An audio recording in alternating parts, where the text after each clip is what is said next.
Hello, friends, and welcome back to Stories About Entitled People.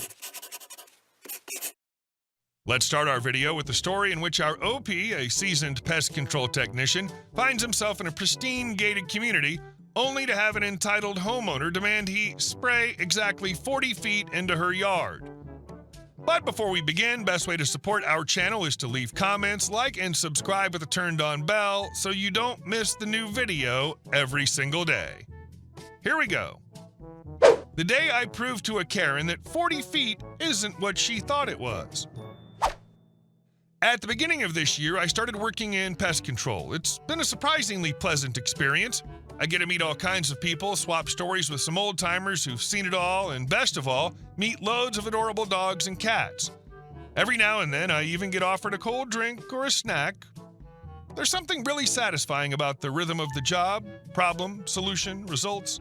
But of course, it's not all golden retrievers and elderly wisdom. There's always that 1% of customers, the rich snobs, the entitled Karens, the ones who treat service workers like robots instead of humans. They're not the norm, but when they do show up, oh boy. One such gem decided to grace me with her presence toward the end of July. It had been a long, hot day. My boots were crusted with dust. I'd already been stung once, thanks to Yellow Jackets, and all I wanted was to wrap up and head home for a cold shower and some peace. This particular woman, let's call her Karen for obvious reasons, lived in a pristine, high-dollar neighborhood with gates so polished I could probably see my own exhaustion reflected in them. She greeted me with that smile you just know isn't real, and from the jump, I had a gut feeling this was going to be a customer from hell kind of visit. We're a full-service operation, so we treat not just the house and its foundation, but the yard as well. The company policy is simple. We go out 40 feet into the yard and spot treat any visible activity beyond that range. Makes sense. Some properties go on for what feels like miles. 99% of customers are totally fine with that and thank us for the extra effort. Karen initially seemed fine too, until I got to work. She started shadowing me through the interior of the house, micromanaging every move I made. Is that the right spray setting? You missed a corner. Are you sure that's safe for pets? It is. I'm certified and trained, thank you very much. Still, I kept my cool. I'm not a confrontational guy. I just nodded, explained when necessary, and tried to keep things professional. Then we got outside. As I began treating the yard, she stomped across the lawn and started shouting, "That's not 40 feet." Her voice had that screechy pitch that makes your temples throb. I calmly explained that our sprayers, when fully charged, as mine was, shoot a distance of about 25 feet. When I do a slow walk as I spray, it covers the proper 40 feet with overlap. That's how we've been trained and how the equipment works. But she wasn't having it. "You said 40 feet, so it has to be 40 feet exactly," she snapped, arms crossed like she just wanted debate. At this point, my patience was hanging by a thread, but if she wanted 40 feet exactly, I was more than happy to deliver. I turned around without a word, walked calmly to my truck and pulled out my toolbox. I grabbed my tape measure, walked back to the yard, and started measuring, slowly, precisely. I staked off exactly 40 feet from the edge of her foundation, and just for kicks, I did a little spray test. Would you believe it? I was overshooting the mark by a good 10 feet. With a straight face, I turned to her and said, "Apologies, ma'am, I was actually overspraying your yard. Let me correct that for you." She didn't say a word, just turned on her heel and marched back inside the house like I'd slapped her with a wet towel. I proceeded to retreat exactly 40 feet, no more, no less, not a single inch extra. If she filed a complaint, well, either it never happened or my boss saw the humor in it, because I never heard a word about it. To be honest, I almost forgot about the incident, except for one detail that still makes me smile. Despite her being a nightmare, she had an absolutely adorable dog. A little fluff ball trotted alongside me the whole time with his tongue out and tail wagging like I was his new best friend. That moment when you literally measure someone's entitlement is priceless. Also, the fact that her own dog clearly liked you more than her, that's justice in its purest form. Animals always know. And our second story. Parking lot justice. When being a nosy neighbor pays off. In an effort to save money while going to school full-time and paying my own way as I went, I moved into a shared kitchen and bath situation. It worked really well. The landlord had someone clean the kitchen and baths 3 times a week. I was working 2 jobs, one full, one part-time, important later. Eventually, they rented a room to a 17-year-old girl whose mom couldn't manage her, but paid her rent, gave grocery money, etc. The girl had a boyfriend in his mid to late 20s sponging off her, and by extension, the rest of us. Parking his car in our parking lot, he used her hand tag so it wouldn't get towed. He made out with 2 other women in the house. You get the drift. They let dishes pile up in the sink and make it impossible to do hours without moving them. They once went on a trip and left dishes for a whole week. The cleaning person put the dirty, molding dishes in their room for them. The AH would steal food when no one was around. But we couldn't prove it was him, even though everyone else was gone to class and it never happened before she moved in. I put a lock on my fridge, one of 2, and gave a key to the other user, and on the cupboards I used. Still, the AH was a pain in the buttocks. I needed to use the shower to get ready for job number 2 on a Friday night. After he was in there for the better part of an hour, I knocked and asked to use it. He left a few minutes later with a big grin on his face.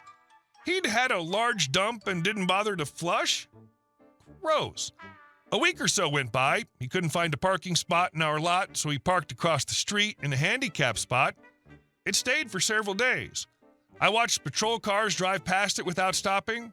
I kept hoping they'd ticket him, but no dice.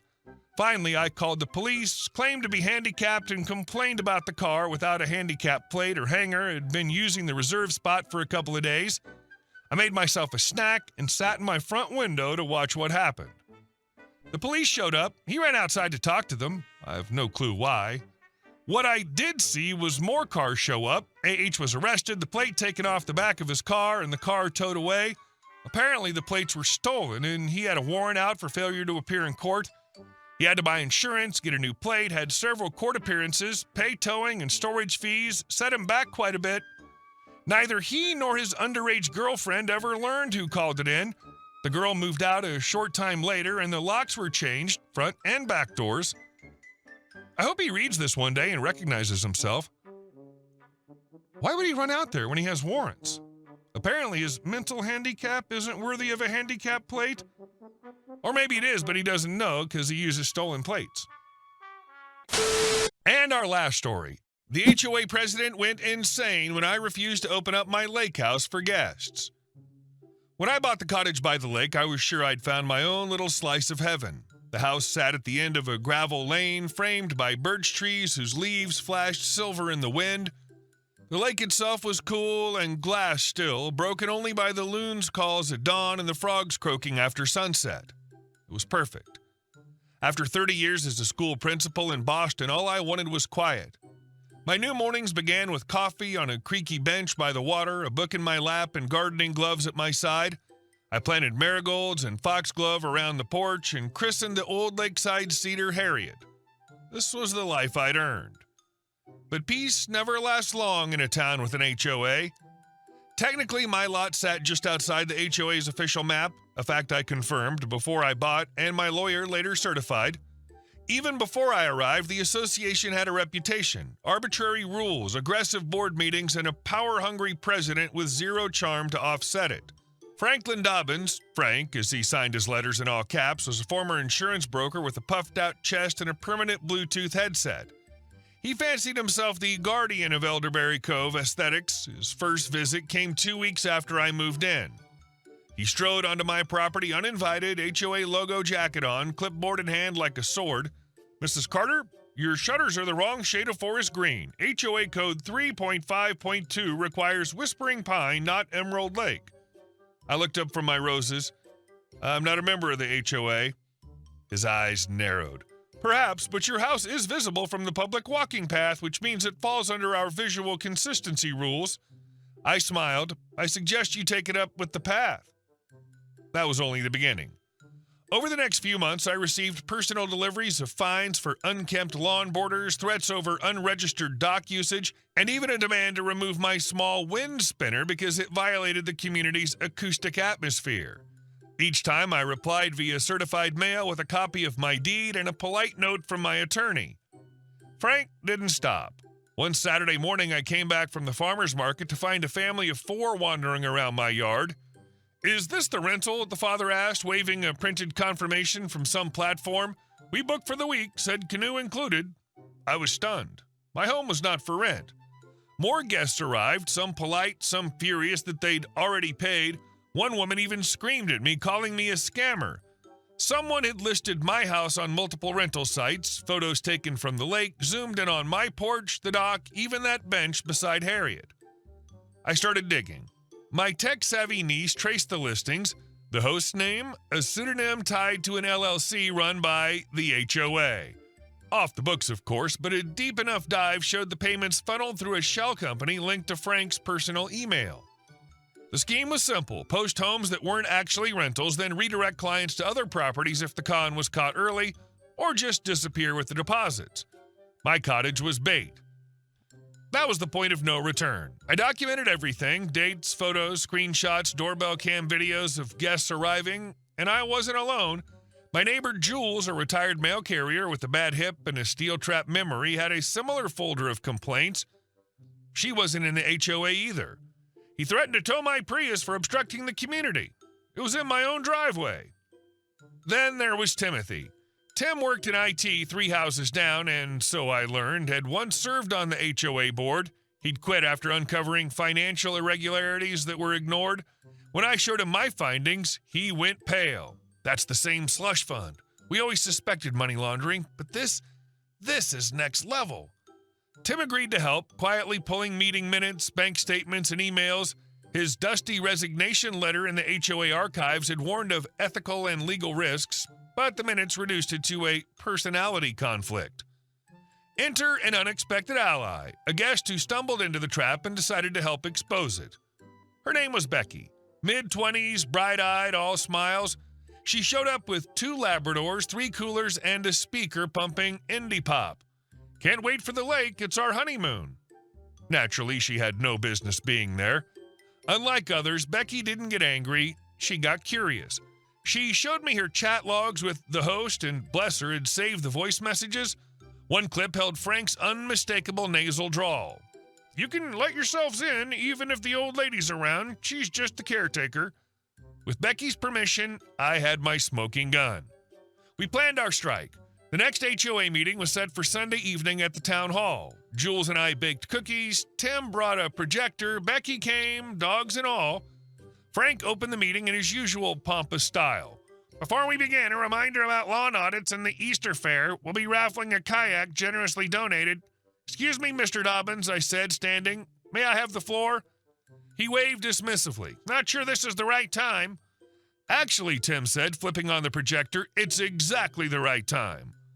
What followed was a 20-minute presentation worthy of a courtroom. Letters, wire transfers, fake listings, Becky's messages. I read notarized statements from 3 other residents whose homes had also been used. Then I slid across the table the forged rental agreement Becky received bearing Frank's alias. His face went red, then white. "This is slander, fabrications. I never—" "You listed my home," I said calmly. "You endangered me. You lied to these people." Silence fell. Someone dropped a cookie. The HOA vice president, a gentle-looking woman named Maureen, cleared her throat. "I move to vote no confidence in President Dobbins." The vote was unanimous. The legal fallout came next. Frank was removed, fined, and sued. The HOA charter was revised, and a new transparency committee formed. Tim rejoined the board. Jules took over communications. And me? I went back to my mornings. Last weekend, I hosted a small gathering on my dock. Lanterns glowed among the trees, a breeze riffled the lake, and Harriet, the old cedar, stood proud in the moonlight. Jules brought wine, Tim manned the grill, Becky came back, this time as a guest, not a victim.